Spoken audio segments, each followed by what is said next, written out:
discharges that these fish give out. And with this data, we try to establish a pattern of discharges in good water and observe the changes that these electrical discharges undergo when the water is contaminated with different substances. We test the waters with heavy metals, hydrocarbons, and even with domestic garbage to identify the different frequencies that the electrical discharges of these small fish have. Over 130 species of sarapos in the Amazonia behave as bioindicators. They help us with their anatomy.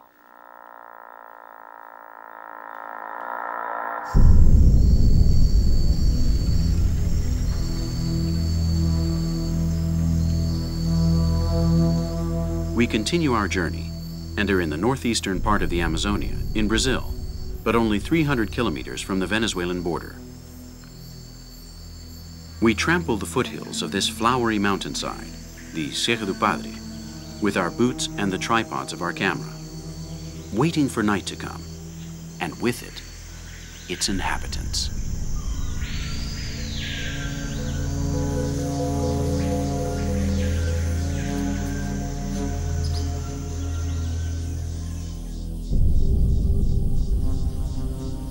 An hour after sundown, a flower hangs down, giving our monitor a fuchsia color, filling with evocative aromas the noses of those that now awaken.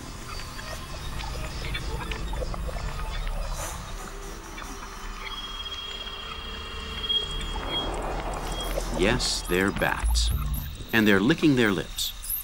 The flowers and they are made for each other.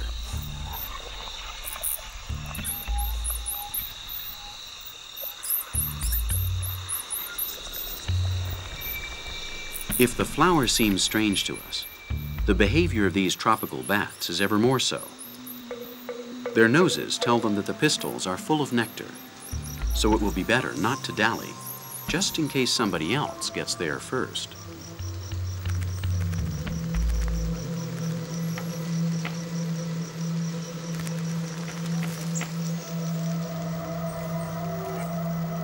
The attack of various bats of the Glossophaga soricina species plucks this flower full of sugars clean. It's the sexual organ of a tree with an unimpressive name, the castaña de gallina, or chicken chestnut. And this episode is taking place 20 meters above the ground, at the top of the Amazon canopy of the unexplored Cerro do Padre.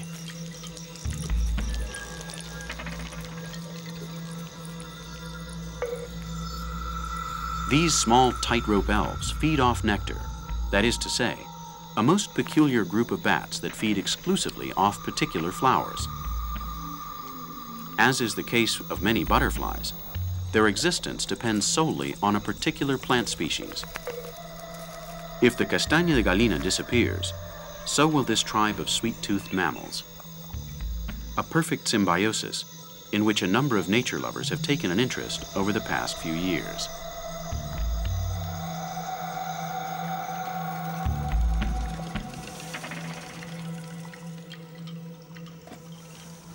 Dr. Rogério Gribel is not Batman, nor does he drive a Batmobile, but his life revolves around his friends, the bats of the Amazons. He's a prestigious zoologist from the National Institute of Amazonian Research. His co-worker in studies is Aldenora, a mother who includes these little animals in her family, something her little son doesn't quite seem to understand.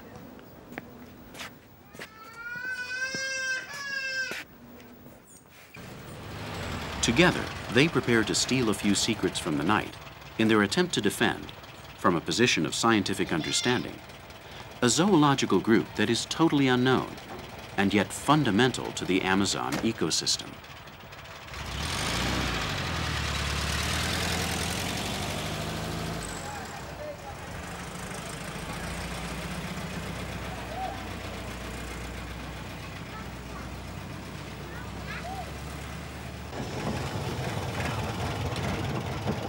Over a period of 15 years, their talent and sensitivity has gotten them closer to the unknown world of bats, exploring the Amazon basin with the main purpose of making inventory of their populations and studying their role in the framework of this enchanted forest.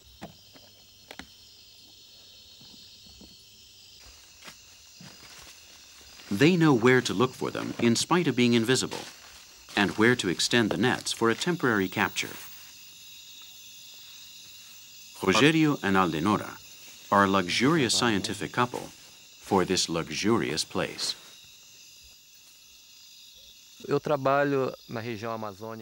I have been working for the past 15 years in the Amazon region, with interactions between mammals and plants, especially bats and plants.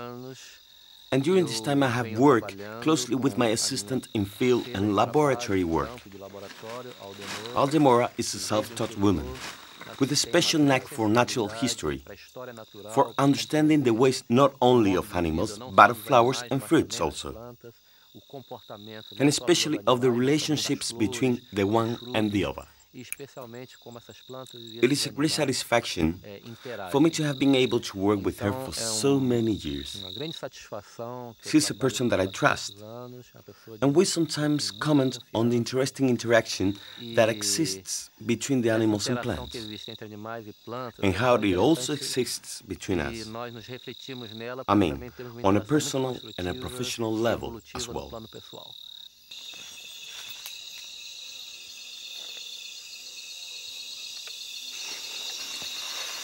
Não fique nervosa. Night soon lets itself be caressed, because bats and the night are the same thing. Aldenora and Rogerio are respectful in their work with these newcomers. They know that each specimen should only remain the amount of time necessary for their identification and biometric measurements. The fright these free spirits receive is such that they could suffer a heart attack due to the stressful and unexpected situation. The methodology used takes this into consideration and gives prompt results. This little imp will be free again in a matter of minutes, and its friends all the smarter in matters of flying mammals. Aldenora recognizes that her work beside the doctor all these years has opened her eyes as far as these animals are concerned, about which she had heard so many horrible stories.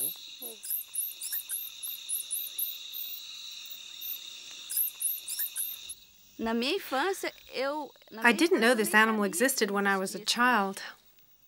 When I lived in the inlands, I couldn't imagine that an animal like this existed.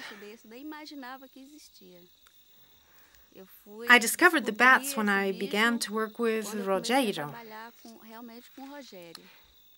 People in general are convinced that all bats are blood-drinking animals.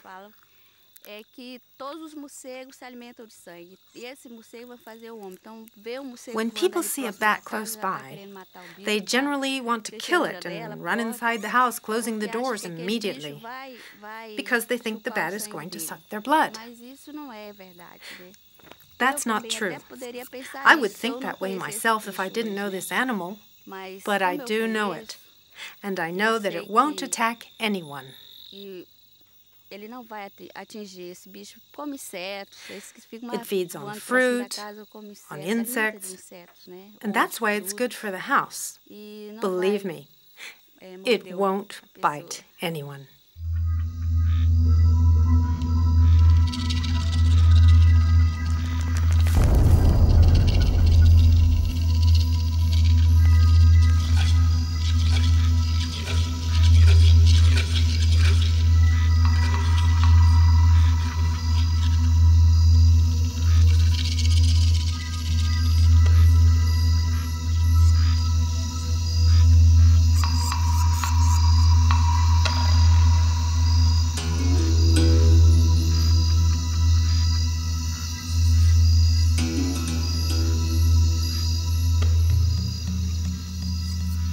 Precisely, some bats in the Amazonia are frugarivorous. They only eat fruit. We have filmed them upside down, eating the fruit of a ficus tree, as you can see for yourselves. Thanks to their sense of smell, they know when the fruit is ripe. The tree helps them by giving off a specific perfume when the time is right.